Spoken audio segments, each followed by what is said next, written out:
ay magkakaroon ka na ng condo unit na ganito kaganda. At for as low as 15,000 monthly lang, via bank finance, ay sayong-sayo na ito.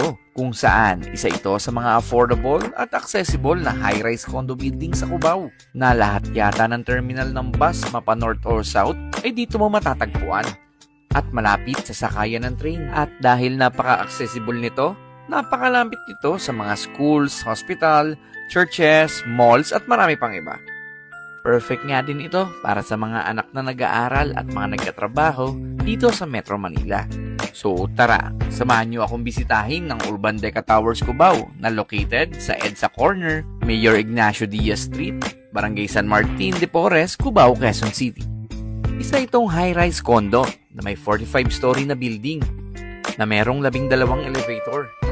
At ang nakakatuwa pa nga dito ay flood-free yung area nila at meron ding in-house security na 24/7. Ito nga pala yung itsura ng one-bedroom unit nila upon turnover.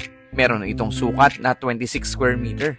At ito naman yung itsura ng studio-type unit nila na may sukat na 13 square meter. Upon turnover nga ay meron na itong built-in cabinet, sink, curtain blinds, at nakatiles na din ang buong room nito, including ang CR. Kitang-kita mo pa nga dito sa bintana ang pagdaan ng train. At ito naman ang itsura ng studio-type unit nila na nakadress up na. Napaka-minimalist nga ng design kaya panalong-panalo. Pwede kayo kumuha ng idea dito para sa kukuhanin yung units. Napaka-cute nga nito at ang ganda ng pagkakadesign.